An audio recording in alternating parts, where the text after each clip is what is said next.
നടന്നു പോവുകയായിരുന്ന യുവതിയുടെ പിൻഭാഗത്ത് പിടിച്ച വിദ്യാർത്ഥിയെ 10 ദിവസത്തെ അന്വേഷണത്തിനൊടുവിൽ യുവതിയും സുഹൃത്തും കൂടി കണ്ടെത്തി പോലീസിൽ കൈമാറിയിരിക്കുകയാണ്. ചങ്ങമ്പുഴ പാർക്കിന് സമീപമുള്ള സമാധി റോഡിലാണ് ഈ സംഭവം നടക്കുന്നത്. ഞാൻ ഈ നിൽക്കുന്ന സ്ഥലത്തുകൂടിയാണ് യുവതി നടന്നു പോകുന്നത്. ഈ സമയമാണ് സ്കൂൾ ബാഗൊക്കെ ധരിച്ച ഒരു വിദ്യാർത്ഥി സൈക്കിളിലെത്തുകയും ഈ യുവതിയുടെ പിൻഭാഗത്ത് പിടിക്കുകയും ചെയ്യുന്നത്. പിടിച്ച ഉടൻ തന്നെ ഞെട്ടിപ്പോയ യുവതി പെട്ടെന്ന് തന്നെ ഈ വിദ്യാർത്ഥിയെ പിടിക്കുവാനായി ശ്രമിച്ചു. പിന്നാലെ ഓടി. പക്ഷേ പിന്നാലെ ഓടിയെങ്കിലും വിദ്യാർത്ഥിയെ കിട്ടിയില്ല. വിദ്യാർത്ഥി വളരെ വേഗം തന്നെ സൈക്കിൾ ഓടിച്ചു പോകുന്നത് കണ്ടു. ഈ പരാതിയെ തുടർന്ന് പോലീസ് അന്വേഷണം നടത്തുന്നതിനിടയിൽ തന്നെ യുവതിയും യുവതിയുടെ സുഹൃത്തും കൂടി സമാന്തരമായ ഒരു അന്വേഷണം കൂടി നടത്തുകയുണ്ടായി.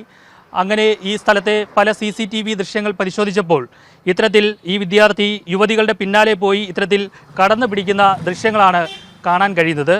പല പെൺകുട്ടികളും വിദ്യാർത്ഥിയുടെ കയ്യിൽ നിന്നും ഓടി രക്ഷപ്പെടുന്ന കാഴ്ചകളും ആ ദൃശ്യങ്ങളിൽ നിന്ന് തന്നെ വ്യക്തമാണ്.